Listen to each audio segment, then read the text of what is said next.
Can I also walk here? No. This is okay. Sound is good? Yeah, sound is good. Okay, there are very few of us. We can all just come a little closer. It's just 8 of us, so it need not be a little bit like that. It can be more of an intimate kind of a conversation more than anything else.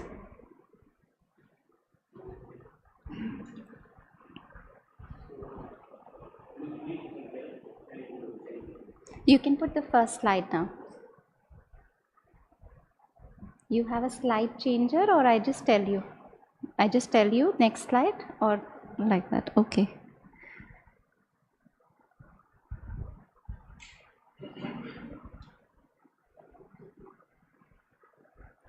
Okay, good afternoon. Thank you for coming. It is a holiday, I know, today, and yet you are here gracing your presence. So thank you for coming. We can begin with a moment of silence and then we'll dive right in. We'll start with a moment of silence.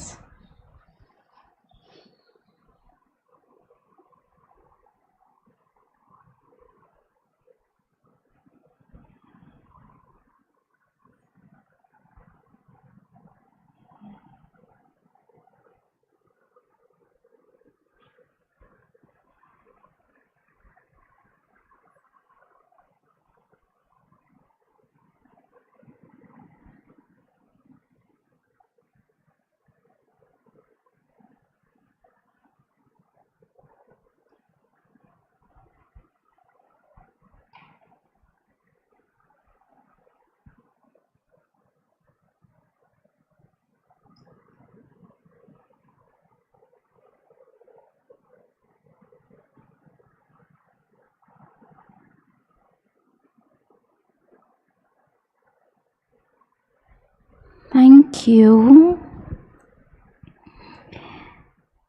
So I guess everybody present here knows what Savitri is and perhaps have read Savitri. You've all read Savitri, know what Savitri is, no? Yeah.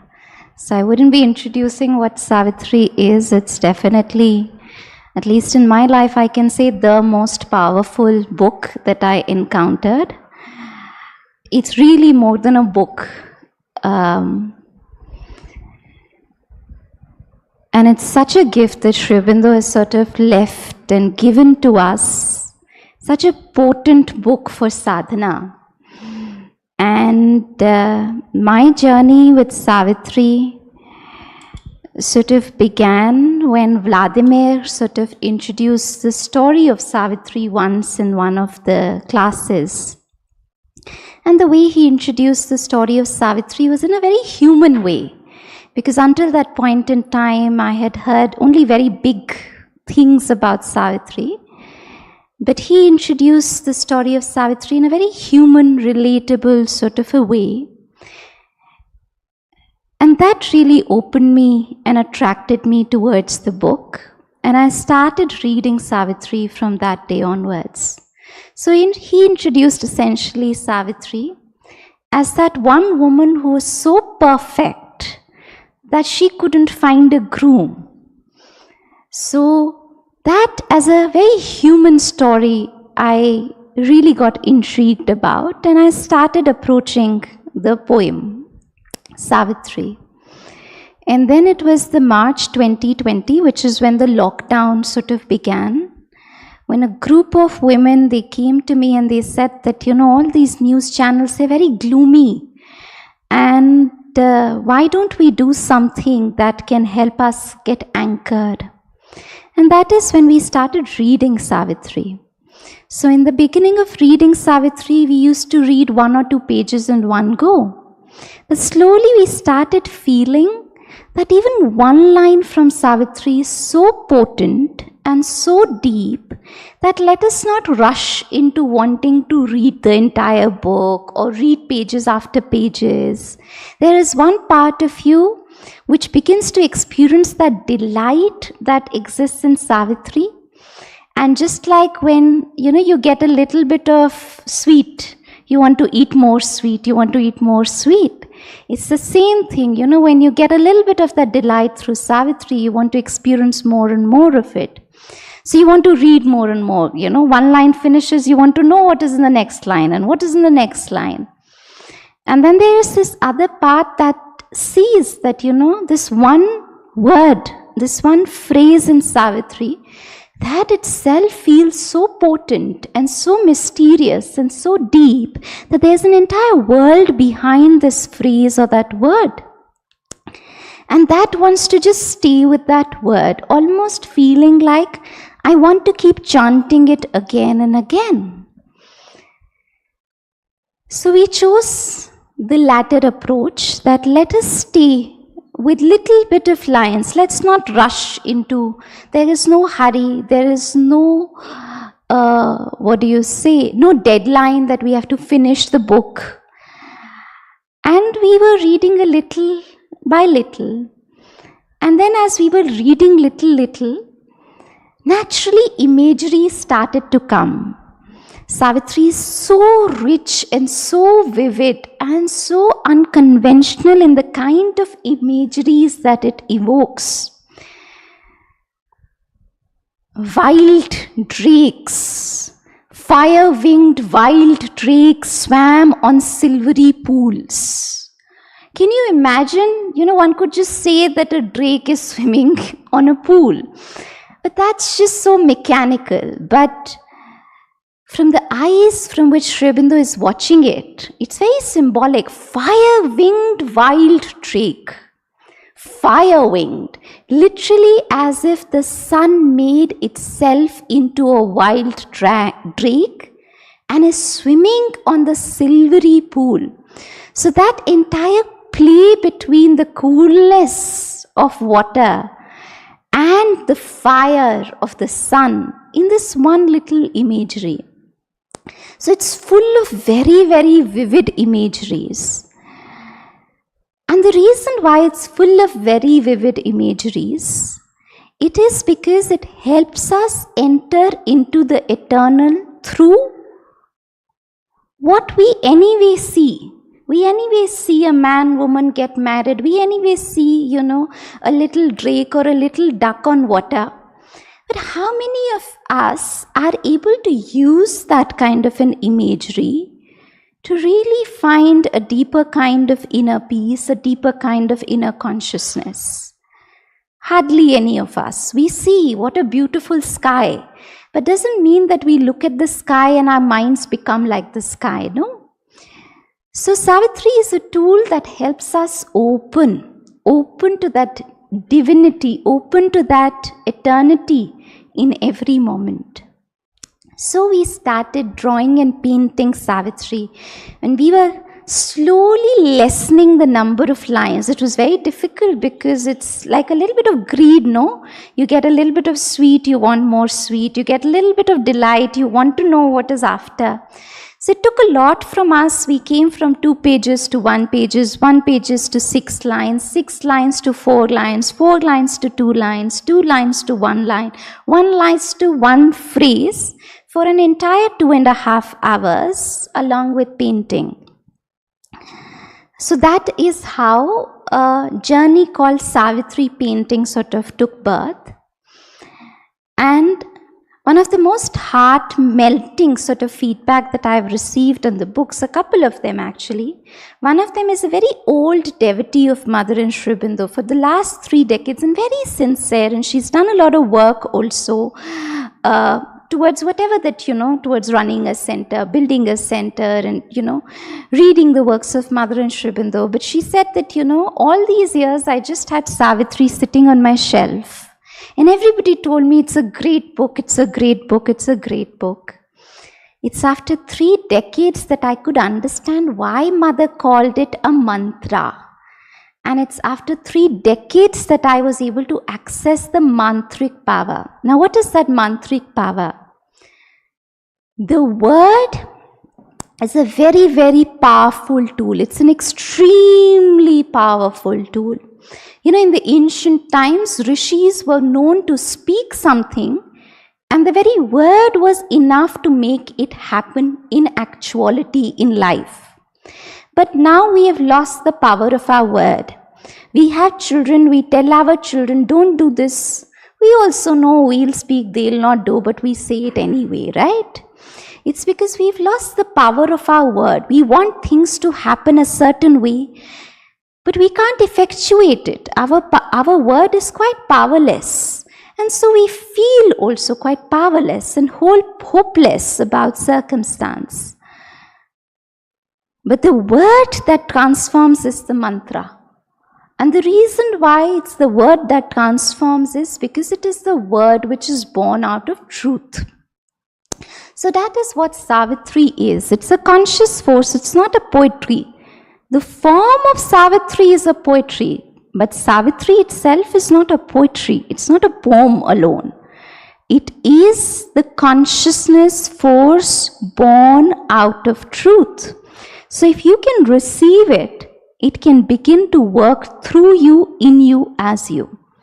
So it's a very, very potent word. It's a mantric word.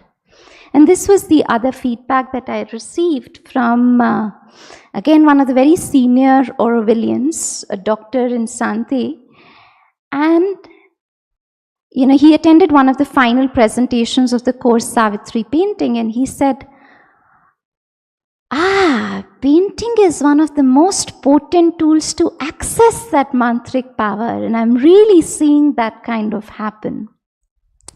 So this journey has been on since the last 5 years now, and today what I will be sharing with you is a couple of case studies, one of my own and another of a Savitri painting participant, how that journey of painting lines from Savitri really impacted their lives. So that is what I'm going to be practically sort of speaking to you about.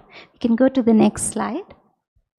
Now I will have to sit like that. Acha, before I come to the two case studies, can we shift myself a little bit so I can read the quote exactly? Because I'm sitting right on the quote.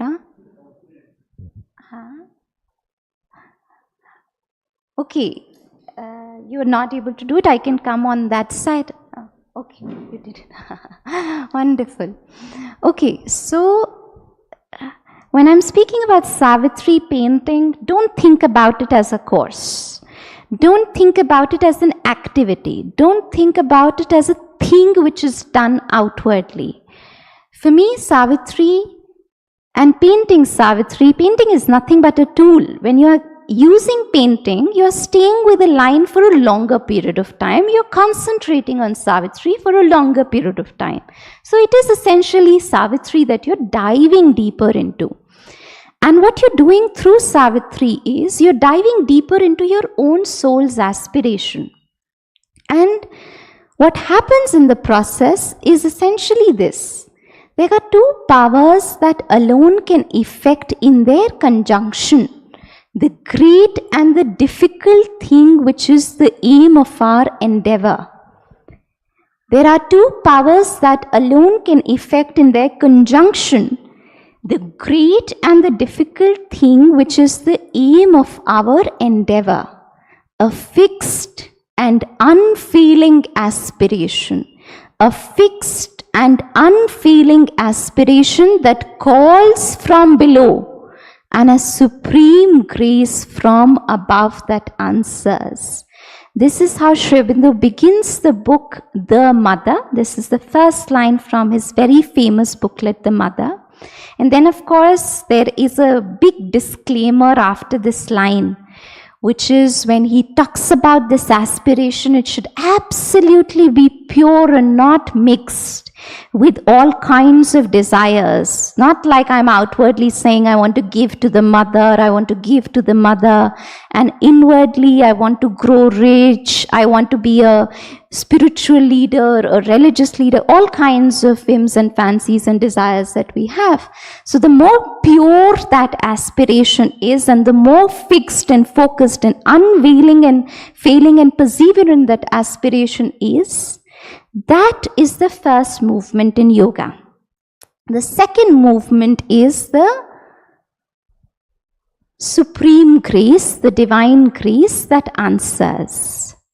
So in a very simple way, many of us, who are in our own ways on the path, do one thing. Because at the end of the day, we are all children. We find ourselves in difficulties.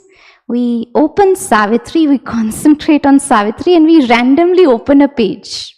In some or the other format, we all tend to practice this thing. And as childish as it is, it seems to kind of work. In fact, Mother has herself spoken about it. But she said that it also depends on the consciousness in the book. It's like if you're going to open a Vogue magazine and expect, the divine is going to, maybe the divine may speak through a Vogue magazine as well. But it really depends also on two things. The consciousness which is in the book and the concentration with which you open the book. Not like, you're in anxiety and you open one page and then you open another page and then you open a third one, trying to, whatever you receive, you really receive. Yeah. So this is at a very physical, literal, technical level, and that's also an important part of the entire Savitri painting process. We really concentrate on the book and we receive whatever lines that come through Savitri and we paint that. So there is no technical, mechanical, logical, rational, reasonable method through which lines are given to each participant and member to paint. They concentrate, and whatever comes, we receive it as a prasad from the divine. We receive it as the supreme grace. But this is at a literal level what is happening. What I also saw across the last 5 years, and I can really say it for myself and at least those people who were around me and I really saw their journey of life. On one hand, it was happening at a literal level. You're concentrating on Savitri and you're receiving a response from Savitri. But on the other hand, this is exactly what was happening in their lives, which is they were painting something and their minds may still not understand even after 4 years what they're painting, why they are painting, what does it mean. And it's good, we don't promote any kinds of interpretation. But I really saw this beginning to sort of happen in their lives. I'll give you an example. We had one individual. He was he's in Oroville, super perfectionist. In the mind, perfectionist and in the mind. To the extent that, he's been completing his PhD for a decade. So you can imagine the kind of perfectionism and in knowledge that he's seeking. So even, when he started volunteering with us, we'll give him a little bit of work. Poster making process can take you half an hour, it can take you 2 days, it can take you a week. It is really up to you, yeah? So he'll go on perfecting. He'll search for an image. He'll go on for days altogether searching for the right image.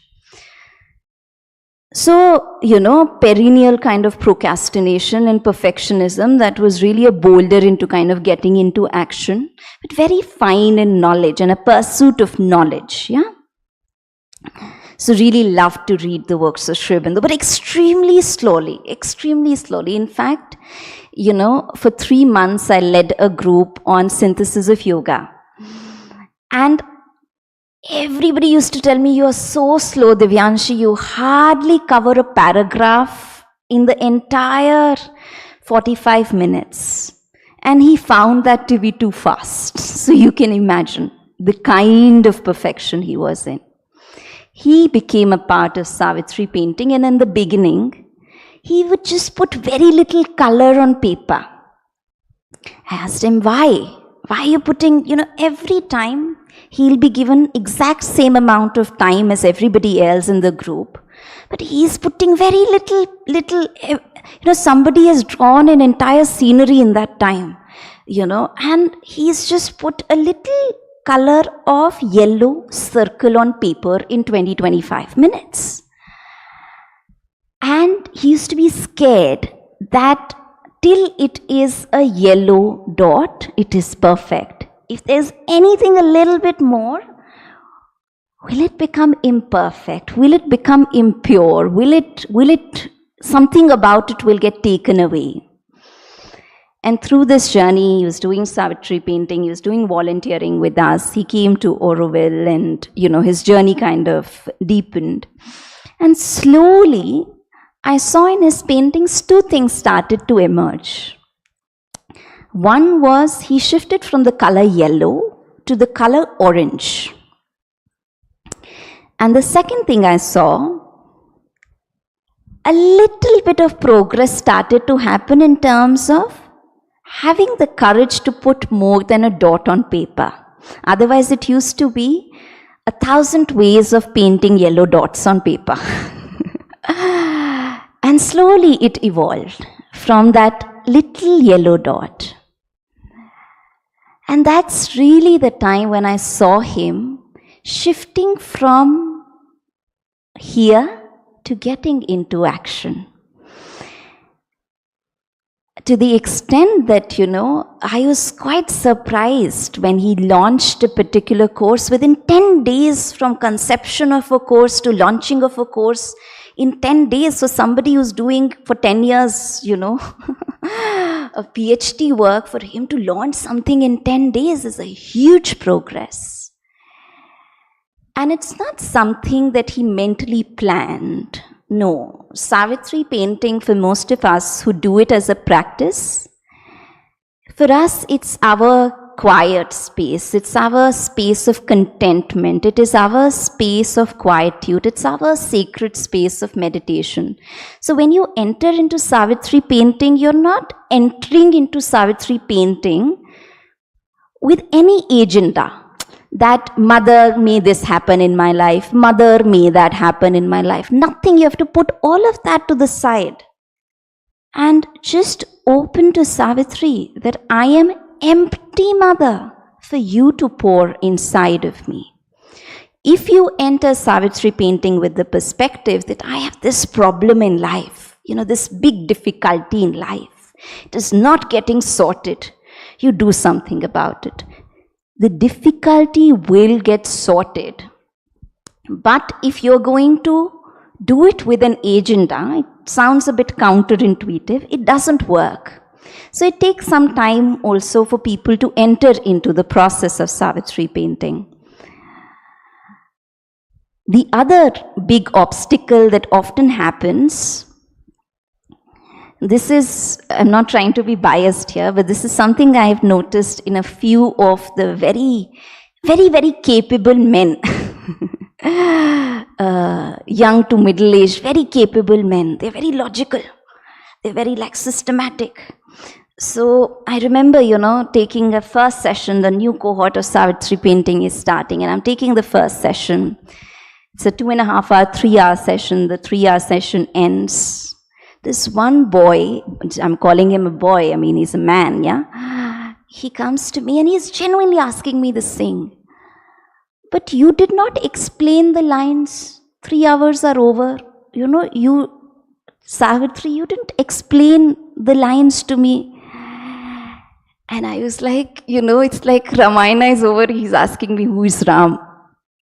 And I said, what did the lines mean to you? How did they land to you? How did they feel to you?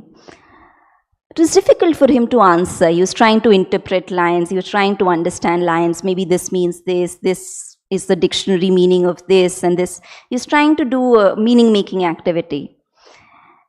But I said, you stay with the lines for 2 days and then you tell me what it brings for you. What does it mean for you? And that is what it means for you. And we leave it at that. Of course, when you're in the collective with the same set of lines, it also deepens your understanding.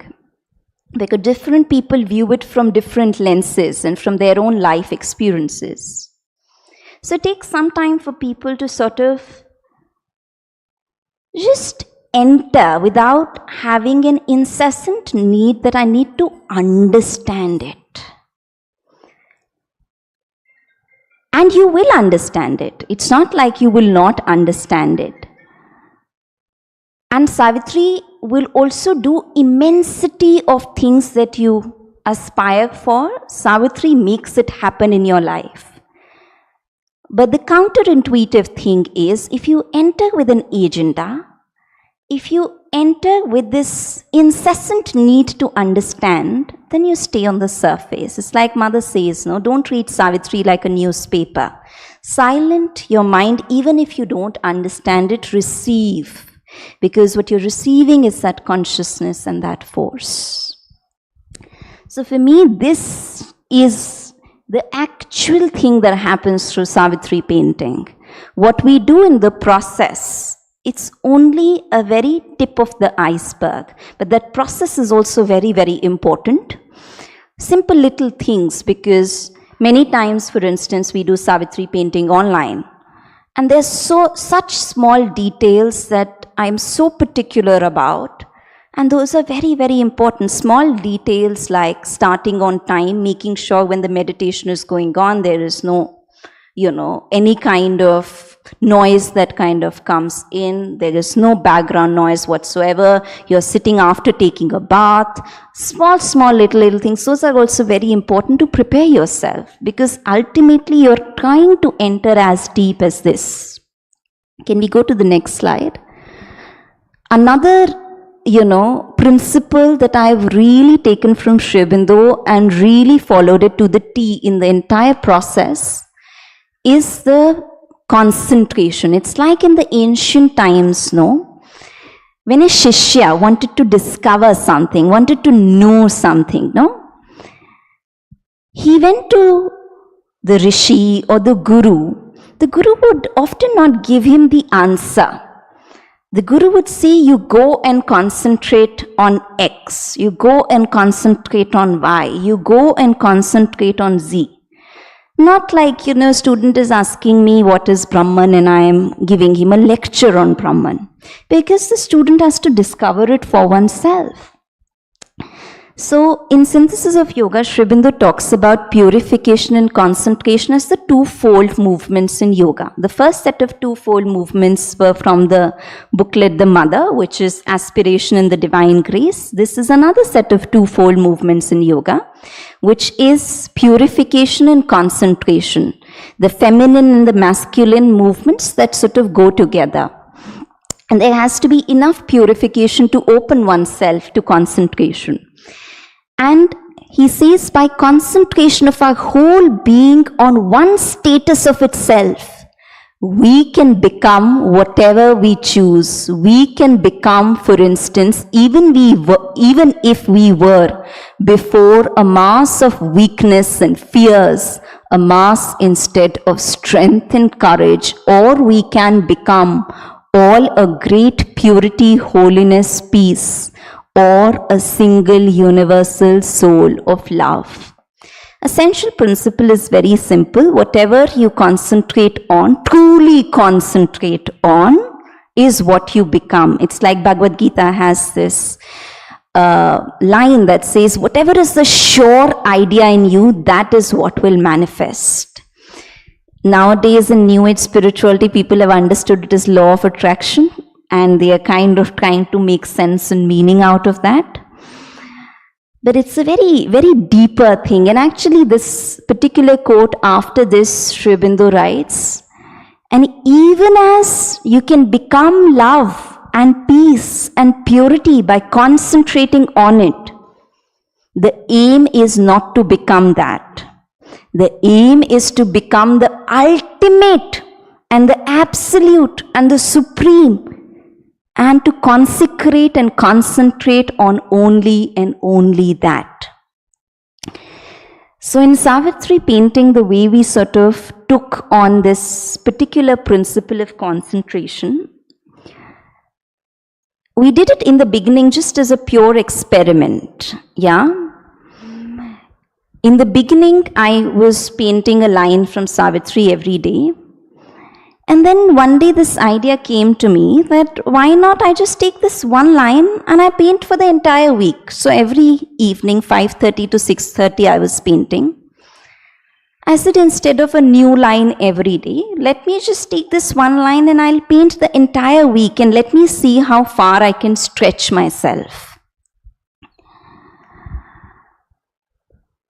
One was the journey which was happening on the surface, which is the journey of creativity.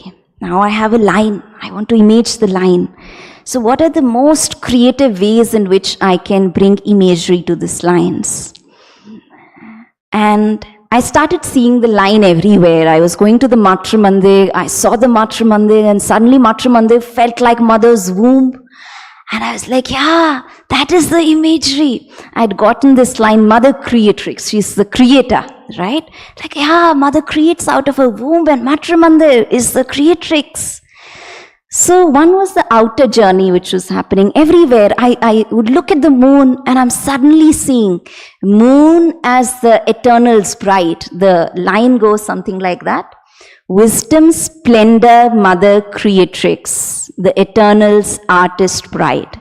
So I started seeing the mother everywhere. I would look at the moon and I would feel the moon is the eternal's artist bride. And I could really see the shimmer on the moon as the shimmer on the universal bride. So one was this external journey which is happening just by staying with this one line from Savitri. But the other journey, which I only realized 2 to 3 years later to doing this activity, and I stayed with this line for not 1 week. 1 week I felt was not enough. I felt I'm still on the surface. I needed to go deep. So I stayed for 2 weeks. And then I let it go. It's after 1 or 2 years that I realized at that time when I was really concentrating on this line, somehow because I painted about, I think 50 plus paintings on this line, the line remained with me. It just did not leave me. It didn't go away. So if somebody just asked me, what is your favorite line from Savitri? Automatically it came without thinking. It's not like it was my favorite line from Savitri. It's just that I had concentrated, the line had come, and now I've painted so many paintings, so it has entered inside of me. So because this line remained with me for so long, I realized in those 2 years, all the different work that happened through me was somewhat connected to this one line in a very deeper way, not in a very literal way. It's not like, Eternal's artist bride, so I got married during that time, not in like those kinds of ways, but in a very deeper way. I could really see I was really beginning to open up to something because I had concentrated on that line. And there was a mirroring between what was happening in my life and what that line sort of spoke. And that I can really attribute to the power of concentration. Another thing that we concentrate on in Savitri painting is concentration on a color. So in the beginning, when we used to have a longer batches, we used to have 3-4 weeks of you just concentrate on a color.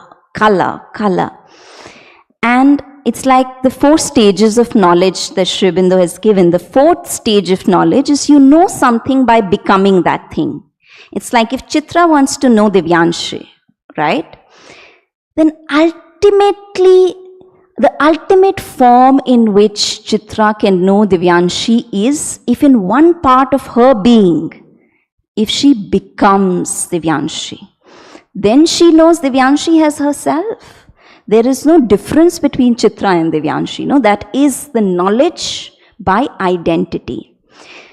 So we said that, it's a very high concept, knowledge by identity, and, going from separative knowledge, which is, we live in our ego and we're trying to understand the world and we're trying to bring things together, to knowing a thing by becoming that thing. It's a huge journey. So we said, let's begin with something which is fairly innocent, right? Because human beings are fairly complex. If I have to know Chitra, Chitra has to know me, fairly complex deal. But let's see color pink. Can I know the color pink by becoming the color pink? It's a wonderful idea. It's a wonderful thought to begin with. So we said, everyone, you find out what is the color that you're attracted to the most.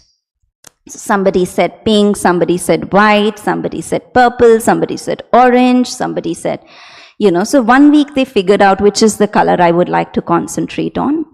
And of course, Mother has given elaborate significances of the different colors, but we asked them not to read. and we tried to hide whatever we could hide. But, they also had to be honest, otherwise one can Google and find out also.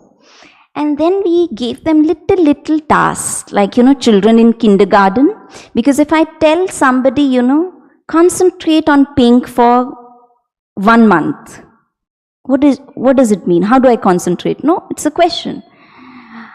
So we said, we will give you little tasks that will help you concentrate. You go for a garden walk, you notice your color in the garden. You choose a flower in the color that you're drawn to. Concentrate on that. Can the color of your bed sheet be of that color? Can you write a poetry to that color as if that color is a Godhead, as a presence? So small little tasks like this we started sort of giving. It was just, trying to apply our creativity to get everybody to concentrate. And really, like, this is something I had, for instance, chosen pink.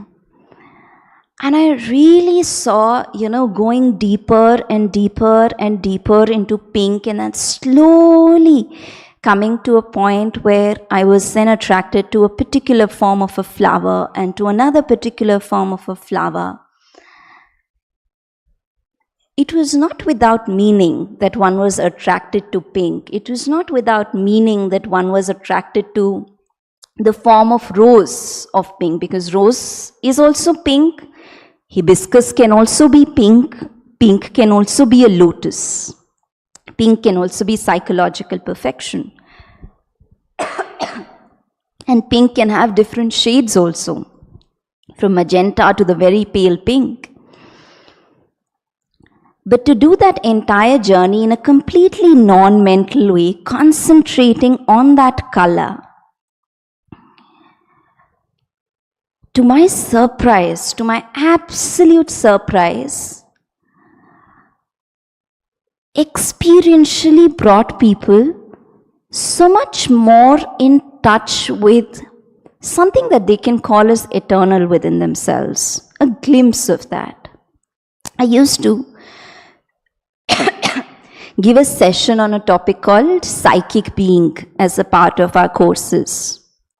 It was just a 2.5 hour long sessions, and it was for complete beginners who don't know Mother, who don't know Sri Aurobindo. And I saw more than that session where, had so many quotations on this is psychic spark, this is psychic being, that's how it evolves. All that is also very, very important. I saw it as this process of getting them to concentrate on flowers and colors really were making people open up more. It was taking time, but it was making people experientially get a sense of that. Like Mother has spoken about, flowers are the psychic in the vegetal kingdom. And when you tell people to paint a flower, again and again and again and again and again, the people in the community who've painted a lotus about, now 500 times, something of that lotus begins to enter inside of you. So that's when I really saw this completely non-verbal method of concentration gaining its power. Next slide. So this is a short case study of Archana. I guess some of you must be knowing Archana. She's a long-term seeker, long-term devotee of Mother and Sri Aurobindo. She was in the US and then she moved to Hyderabad, and she's really somebody who wanted to contribute to Mother's work to the extent that, she was a part of an arranged marriage, but she told her husband, I will not bear you kids, I will do Mother's work. So somebody who always wanted to serve Mother, yeah? But at the same time, she is somebody who's always been very shy and, not wanting to come in the limelight, not wanting to be seen that I am doing Mother's work. No. Don't, keep me behind always. So she became our major editor. We made some 63 compilations from the works of Sri Aurobindo and the Mother, and she was the one who edited all of them.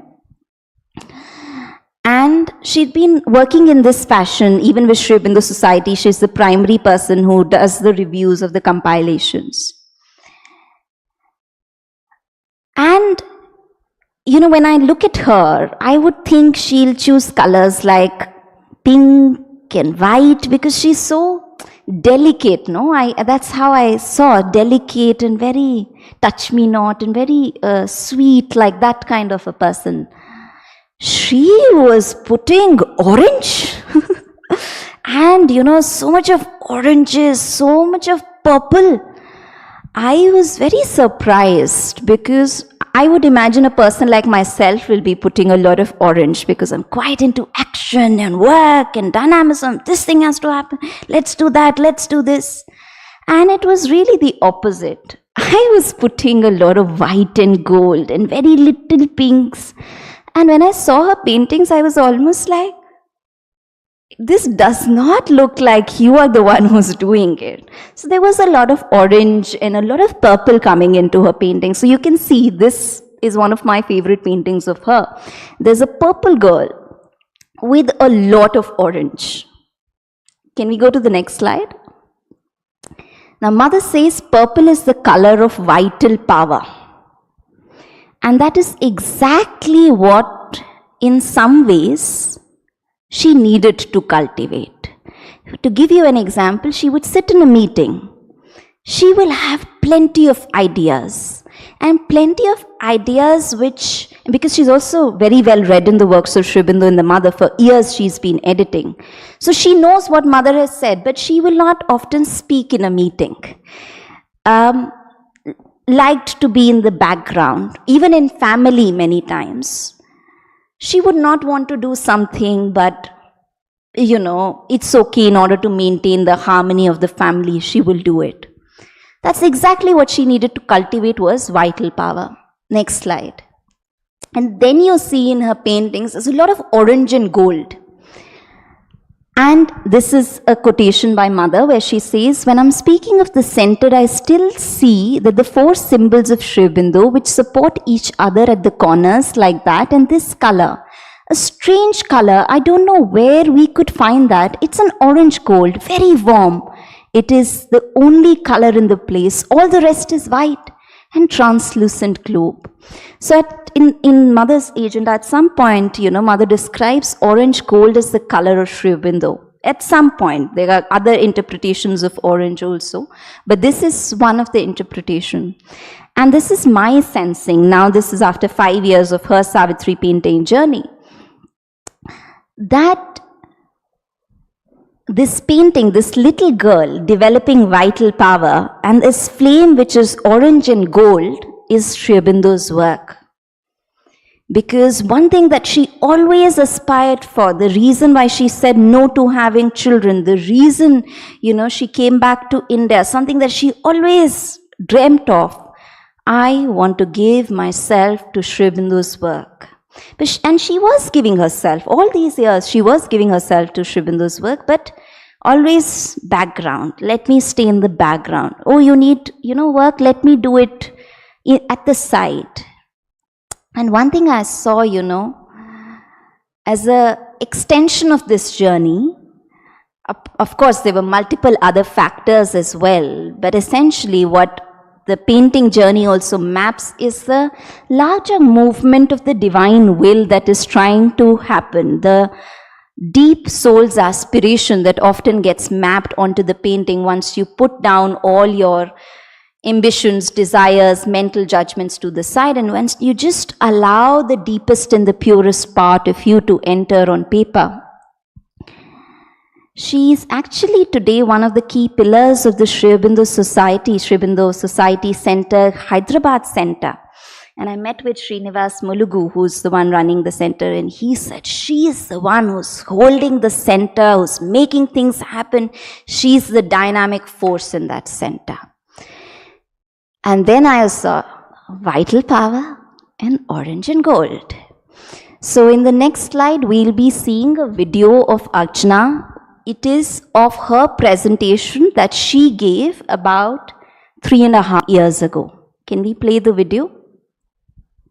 About the boundless hushed feelings wonder, the embrace divine. It is known as in the thunder flash of God, the rapture of things eternal, filled with His limbs. For me, this journey has been a divine rapture. Literally being the arms of the divine. Basically, I feel Savitri is this flower like filled with nectar and it's just oozing that nectar out to the whole world. And we are the bees and butterflies out there, just they could capture a little bit of that nectar. So, interested. I said, I'm interested. Through my paintings, very often I used to see the divine hand.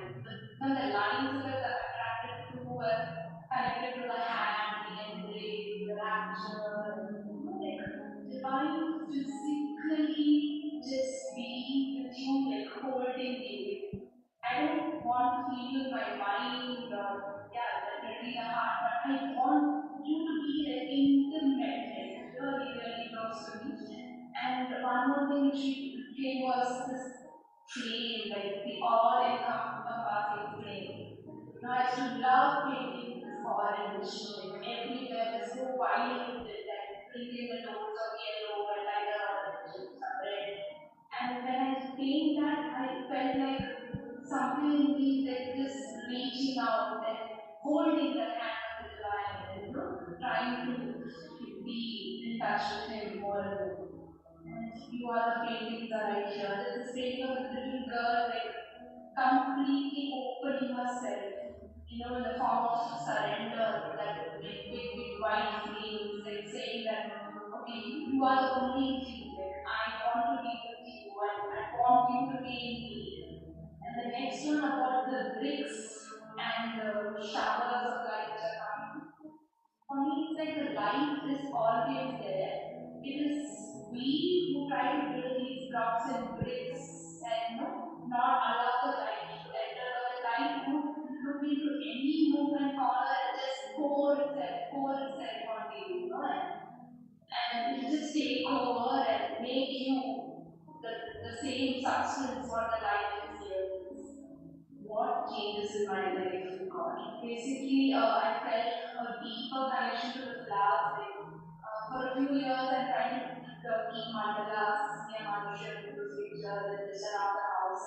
But I felt somehow it was a little mechanically done. But this time it was just a conscious way of offering every part of me is offering. Also the vibrancy of all the colors, everything like suddenly became so alive to me, and also how I was consciously trying to get beauty into my life. So in terms of cooking and cleaning and arranging things and just the basic material aspects which I try to keep beautiful and trying to mirror the same thing in me. Maybe like through doing all that, there's some inner activity which is also going on inside me. For me, the way forward is basically calling the mother more and more like into my hands and not be dominated by the mind, but every cell of my body like vibrate her and just follow her. We can go to the next slide. We can go to the next slide. Yeah, so I also just saw the time, so I'll very quickly run through my own paintings and my own journey as well. We can do the next slide and the next slide, so I can do it in one go. One more, enter. Yeah, so one thing that I saw, this is in the early stages of me painting. You see 3 paintings here, but these 3 paintings are sort of representative of an entire journey I had over about 3 years and about more than 120 paintings. From that, I've pulled out 3 paintings that sort of represent the journey which was happening. In the first stage, it was the lotus bud, just lotus bud. and just the number of lotus buds and the number of ways in which one can make a lotus bud is what was coming to me. And then slowly from a lotus bud, and that lotus bud always seemed to have a flame at the center of it. So we started calling it the lotus flame. From that lotus flame, a lot of imagery of a blossoming lotus began to come with sun at the top. And from there, gradually a third imagery began to come. I don't know if it's very clear and if you can see, but in the third lotus, there is a woman who's aspiring, and there are many people inside that central petal of the lotus, which also looks a bit like the flame. And quite literally speaking, this was also mirrored in the evolution of Pugnam and Pugnam's own journey, which is the conception of Pugnam to the blossoming of Pugnam to the Pugnam attracting people towards itself and a community, starting to get built. This is the journey from 2020 to around 2022. Can we go to the next slide? Yeah, and I know, when one kind of pulls out paintings like this, one kind of sees a pattern which is linear in character, but things do not go so linear. It takes time to kind of see a certain pattern into those paintings. And the best way to do it is that when you're doing it, you are not doing it with any intention or agenda of wanting to have some kind of a pattern, because then that kind of backfires. But yes, in that sort of a process, another example which is a little, because there are many things in Savitri painting which have indirectly impacted my life, impacted the kind of projects that have taken birth, impacted the kind of people who have come into my life, impacted the kind of work that has happened. But this is one of the very literal things that happened. I call it the Anahata painting. I had gone for a Vipassana retreat, a 10-day silence retreat, and I got this imagery wherein a golden sort of ray comes from above and very beautifully, across the spinal cords, it flows like that, and the entire spinal cord turns golden with little golden leaves, and it goes all the way bottom, and all around me is a white column of light surrounded by this vastness of the sky blue. So that's an imagery I got during Vipassana. And after coming back is when the course of Anahata took birth, which is I came back and I said that, I'm living so close to Matrimandir and I'm living so close to Manoj. Why do I even need to go for a 10-day retreat, which can happen in Auroville? And I said to Manoj, why don't you develop a kind of a meditation that we can all do and that can be interspersed in life? Of course, there's a space for a yearly retreat, but it has to also be a part of life, no? So that's how the birth of Anahata kind of took place. And many of my paintings have been like that. It first comes in the form of painting and then it comes in the form of a project. And this was the time when I really started getting attracted to the sky blue. So many of these paintings have an increasing presence of sky blue. Next slide. Yeah, so in terms of lines, the journey began in Savitri. This is actually not my favorite line, but now it has kind of become my favorite line. It is the line that once I had asked my mentor, what is your favorite line from Savitri? And he happened to say this line. This line comes at the last page of Savitri in the epilogue. In the book 12, The Return to Earth. After all that journey, Savitri has taken place and is now reintegrating into Earth. And she says, awakened to the meaning of my heart that to feel love and oneness is to live. And this, the magic of our golden change, is all the truth I know or seek, O sage. So that's where my journey of Savitri really began. And this really, I sort of downloaded it from him. He called it his favorite lines. And when I heard these lines, my attention went to love and oneness. And the reason why my attention went to love and oneness, because I felt love and oneness is all that I know or seek. That's Sri Aurobindo's entire life divided into 3 words. I said, this is mantrik, this is beautiful. And Savitri is herself saying that love and oneness is all the truth that I know or seek. And I really felt like, love, psychic transformation, oneness, spiritual transformation, together, supramental transformation. I said the full theory of Sri Aurobindo is in this. And it really appealed to me, and I started holding this as I made it also my set of favorite lines. And that's how my journey began with Savitri. Next slide. You can do 2 more enters. Yeah, when I was holding these set of lines, I was not actively holding these set of lines ever. It was always at the backdrop. This was not an active concentration. This was more of a passive concentration with the lines. And this is when my journey with painting Savitri had just begun. At that time, I was painting 3 things. In the beginning, just a lotus bud. And often the lotus bud had a little flame at the center.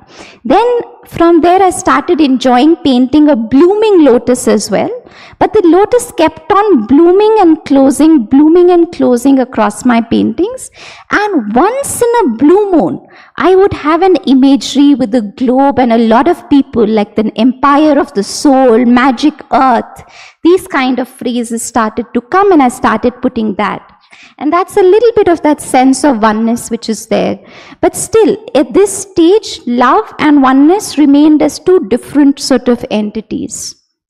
Next slide. After that, this was active concentration. This is active concentration because I was experimenting on how can we create the Savitri painting course. And I consciously was concentrating and meditating on the Eternal's Artist Bride. This almost became like my home line. If I have to go back to any one line that comes in my mind, if somebody were to wake me up at 3 a.m. and ask me to recite Savitri, this is the line that will come because I painted it over and over again. So this was the stage of active concentration. You can go to the next slide 3 times. Yeah. So when this came, I noticed one natural thing started to happen, and this noticing that I'm saying, I'm doing all the noticing in retrospect. When I'm painting and I'm doing the process, I have no idea and I'm not mentally construing the journey. But what started happening is inside the lotus flame, inside the lotus petal, a little bride started taking birth. So that's a little bride sitting in a palanquin. And then even in the blossoming lotus, there was the birth of a little bride. And that is the imagery that kept on developing and developing and developing itself. So this was really the second stage of evolution. And I can really see how this kind of informs my life and what was sort of birthing through my life and through Poonam. Next slide. Then before. There was this wide world kindergarten of young souls. This is not a line that I had actively concentrated on, but somewhat I had heard this line, kindergarten of young souls. And, I cracked a joke at that time that, in Auroville kindergarten, there's a ratio of 8:2 teachers. And in Savitri painting also, we have a ratio of 8:2 facilitators and 8 participants.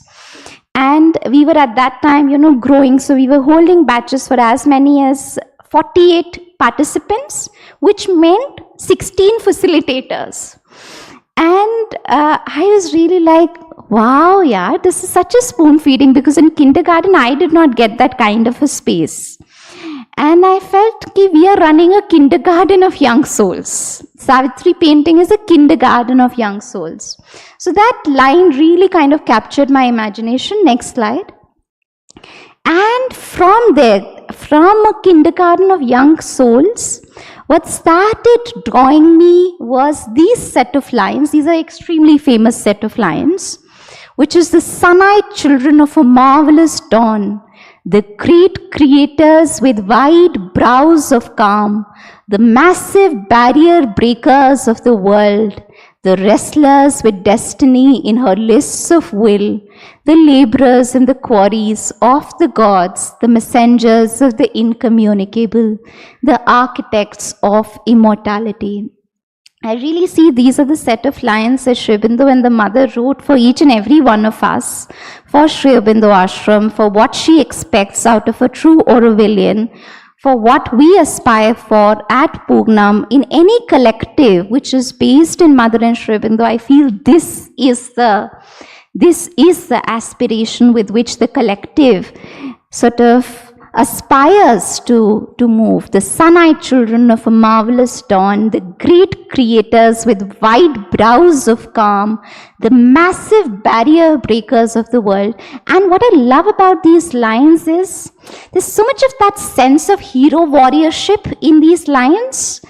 It's not like just, being nice, sweet children of the mother, but massive barrier breakers of the world, and wrestlers with destiny in her lists of will, the laborers in the quarries of the gods, the messengers of the incommunicable, the architects of immortality. This reminds me of two things. One is an aphorism by Sri Aurobindo where he says, even if all the qualities are veiled, if there is love and courage, one will find a breakthrough. And that is really something, particularly the experiences I've had in the last couple of years. I see so much the importance of courage along with love. It's not just about more and more being loving and kind and compassionate, but it has to go hand in hand with love. And the other is, when Mother writes about the ideal child and how much she emphasizes about her children are the hero warriors. And that's the sense that comes here. And that is really what started coming in the third phase of my painting. But when I'm saying these phases, it's not so linear. It keeps going back and forth, back and forth, back and forth. There are times when I'm once again into that lotus bud. And this thing cannot happen mechanically. I've literally tried. Let me make a blossoming lotus because a blossoming lotus is so beautiful. When it's not coming, you can't put that blossoming lotus on paper if you're really trying to be true to yourself. If it is a lotus bud that does not want to bloom yet, it will not allow you to bloom. So these are not something that, you can technically, mechanically do that, oh, this is the ideal I wanted to manifest. Let me start putting it on paper. Law of affirmations, and then it will happen. It does not work like that. It has to go hand in hand with the living strength of the inner aspiration. And it's a back and forth journey. It's not a linear journey that, okay, now I've arrived at stage 3. No, it doesn't kind of work like that. Okay, next slide. I think this is the last slide, yeah. Okay, with that we close. This is all that I had to sort of share. Thank you for sitting for 10 more minutes than what we were supposed to. If you have any questions, if Chitra allows, we can take questions. Sweet.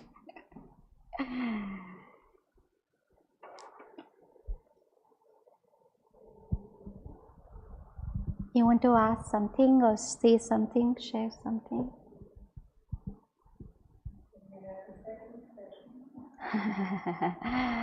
Whenever Chitra invites, I'm happy to come.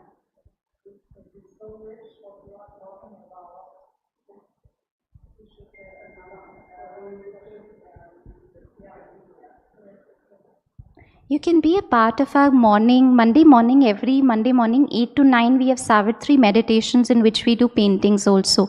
Chitra, you can share, and if you want, you can join. Only thing is it is online, but 1 hour a week is what we don't have the course happening right now. That is on pause. We are right now in the process of digitization. It will take time. We are launching it on 15th of August. So the course is not there, but this is happening every Monday.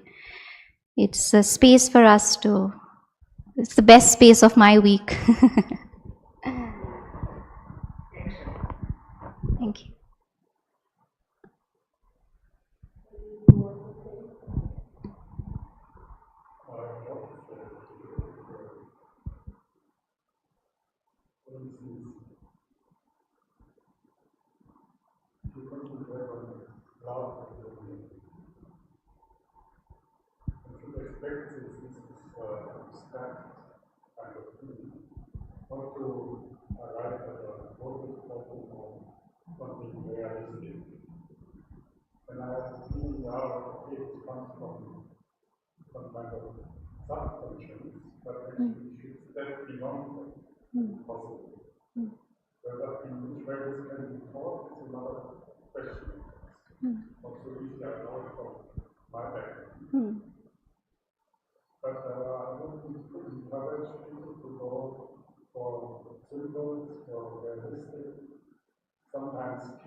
Yeah.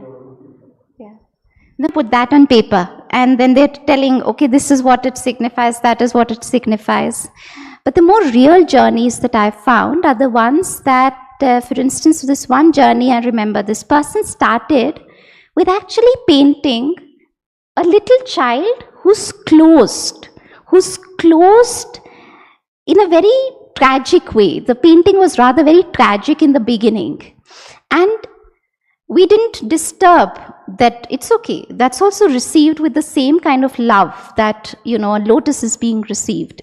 In fact, that is much better because that's honest to what that person is feeling and is, wanting to put on paper. But then very slowly in that person's own journey, I saw a lot of sunlight coming. And it was during this phase, and this person has been doing this process now for about 4 years. Sunlight coming, joining Auroville was a parallel movement in life.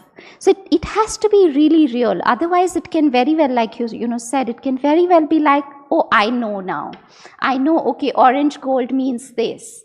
And that's the courage. I think a huge part of the courage, like when I look at some of my paintings, many of them that are not here, some of them, my paintings are so full of frills and loud, and but to have that courage that this is also a part of me. It's full of frills and it's loud and I love it. Not to, and that is the, it also maps the inner psychological sort of a process, not to be like, oh, this is good and that this is bad, and then one starts to put only the good sort of in front. It's a journey like that, yeah.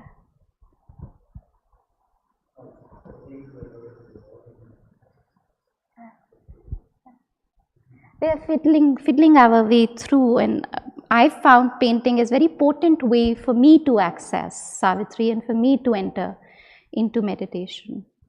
I know, like a lot of people, like myself, in the beginning, I used to go to Matrimandir with Manoj in the evenings. He would sit for 1 hour.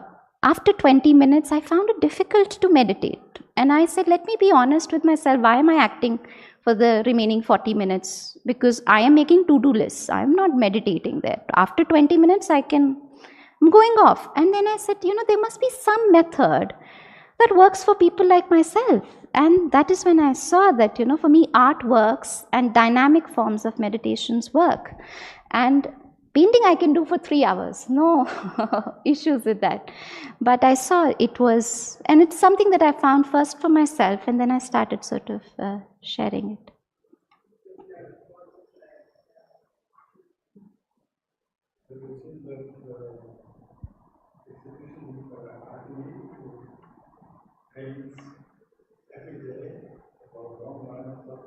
I haven't.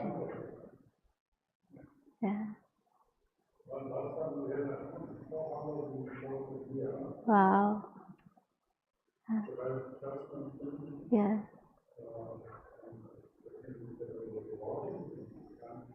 Yeah.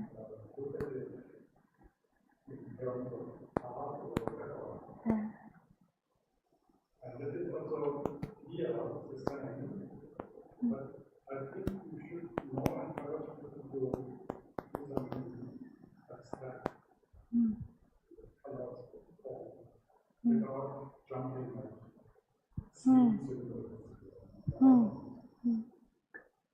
Yeah, so we have like two wings of sort. One is like Savitri painting, where it is not about any exhibition or display. It is personal and it's your diary and it's with you, and there's a lot of abstract forms that come there.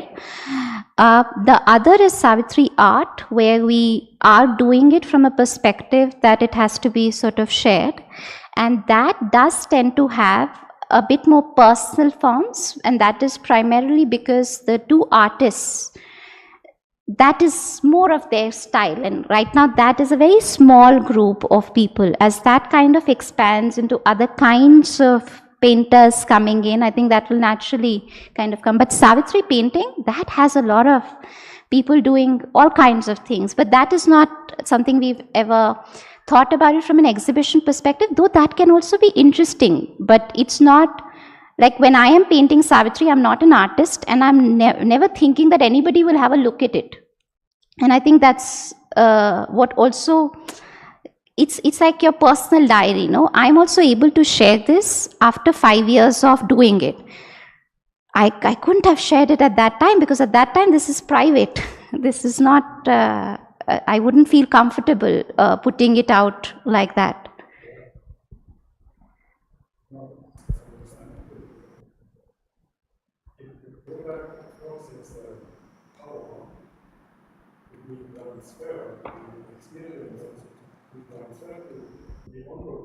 Hmm. Yeah.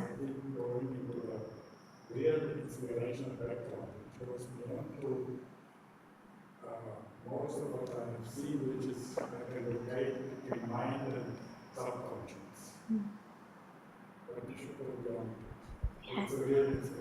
Yeah.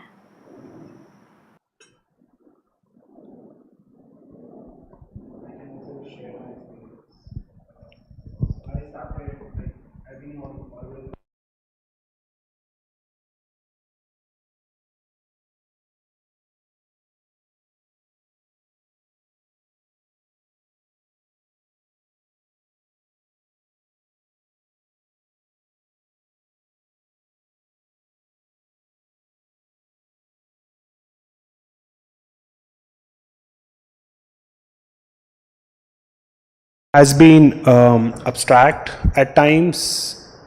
I have used it to express my moods, and I am part of the Savitri Monday morning meditations that Divyanshi conducts, and it is definitely 1 hour that I look forward to, because it's a great. I feel that it has been a superb way to just bring something that is deep inside directly out